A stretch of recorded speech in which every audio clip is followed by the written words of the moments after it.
Chilok sa beso. Hi. Say hi to MMing mini vlog ni Haseng.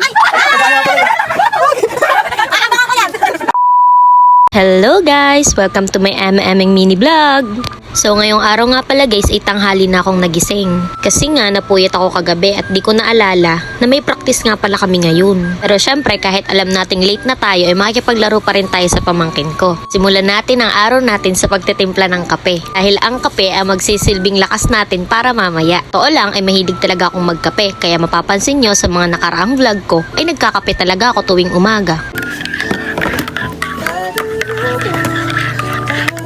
Siyempre, kakain muna tayo bago tayo maligo. Kasi nga, gutom na rin ako nung mga oras na to. Tanghali na rin kasi ng mga oras na yan. Kaya, hindi lang ako nag-almusal. Tanghalian na din. 11:30 na nga pala ako nagising. At ang call time namin ay 9 to 10 a.m. Kaya, super late na din talaga ako. Pero okay lang yan. Kaya natin yan. Let's go! So, dito nakaligo na ako. At mag-get ready with me tayo. Di nga pala ako lumalabas ng bahay pag hindi ako nagsasunscreen. Syempre, belo tayo. Belo sunscreen. Let's go! So dito nga pala guys, ibinablad ko na yung sunscreen. Syempre, para lapat na lapat sa mukha natin. After ko mag-sunscreen, tinanggal ko na yung towel sa ulo ko. Kasi nga, tingnan mo naman ang buhok ko guys. Napakahirap niyan suklayin. Bukod sa naglalagas na, sobrang haba pa. Diyos ko, stressing talaga. Iniisip ko nga kung magpapagupit na ba ako. Pero nangihinayang kasi ako kasi 3 years ko yung pinahaba, ba? Diba? Suggest naman kayo guys kung ano magandang shampoo yung hindi nakakalagas ng buhok. Dahil magpa-practice lang naman tayo, hindi na tayo magfa-foundation or kung anumang mga press powder. Pulbo na lang.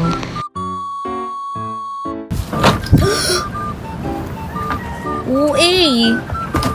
Rahan ako ng bintana kasi sobrang lakas ng hangin dito sa amin ngayon. May bagyo daw. Ewan ko ba? Napakadaming bagyo hindi pa magsilisan sa Pilipinas. So tapos na mag-ayos ang eabab, ready to go na. Dumating na nga pala ang driver ko at aalis na daw kami. Charis! Ayan, sabay kami kasi parehas kaming late ng driver ko. Pagmasdan nyo naman ng driver ko, napaka-gentleman. Naturuan siguro to ng mabuting asal. Cheers! Dito nga pala guys, syempre umalis na kami para makapunta agad kami dun. Kasi nga, late na kami. Yag-yag ang mga e-above na dis. Let's go! So, andito na kami. OMG, late kami. Grabe. Ang papraktisin nga palang namin ngayon ay performance namin sa PE, which is ang sport na arnis. Kahit hindi kami marunong ay kailangan naming matuto kasi nga exam namin to. Laking advantage na lang talaga na meron kaming nag-iisang kaklase na arnisador. Shout out sa'yo, Dan Saluna! Let's go! Dito nga pala kami nagpa-practice sa Barangay Daungan, Pagbilao, Quezon, sa Baywalk, ang pambansang praktisa ng mga e-above na dis. Hello guys! Shout out sa inyo! Part na to guys ay umalis kami kasi nga lumipat kami ng pwesto at may meeting daw ang mga senior citizen.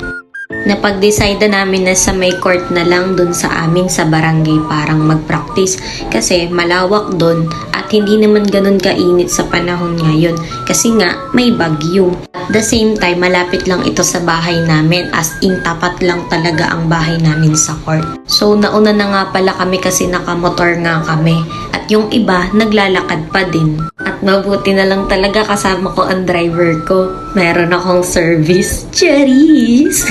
Nakita ko nga pala mga kaklase ko na umiinom nito. Parang naku-curious ako kung anong lasa kaya bumili na din ako. At in fairness, nakakahil siya ng inner child. Wala na kasi Maria! Oh, sasakitan mo na lang, hindi magugustuhan. Gusto talaga ng bibis, Martin. Let's go! Lumakan na yan. Ayan! Ayan, nalagyan ko pa yung straw ko. Kabali din nga pala yung driver ko dyan kasi nga nainggit din siya sa iniinom ko. Meron po ba dito yung binibili po nila? Alin yun si Martin? Upo!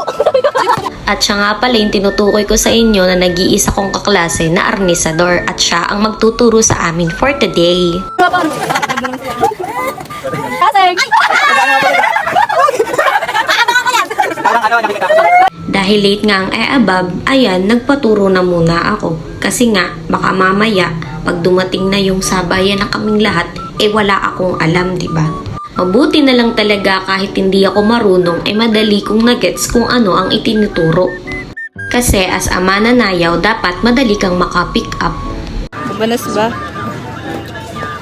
Practice ka nga. Isa pa nga. Iwan ko nga pala to sa kaibigan ko. Kaya ayan, nag-video-video siya dyan. So po. Ang pogi naman ni Dos. Ano pa nga bang ambag ng above? Di ang mangulit. Turuan ko nga pala tong jowa ko kasi nga hindi siya marunong. Pero ayaw niya akong pagturuin, naiinis na ata sa akin. Let's go, Azeng! Tingnan nyo guys, ganap na ganap ang above.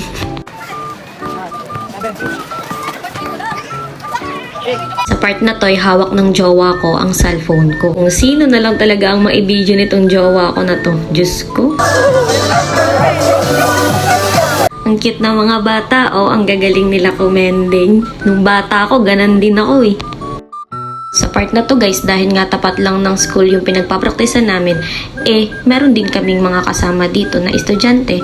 Kaya naman, lumipat na lang kami ng pwesto para makapag-practice kami ng mas maayos. Point. Diyan na tayo. May ginagawa doon na bahay. Thank you.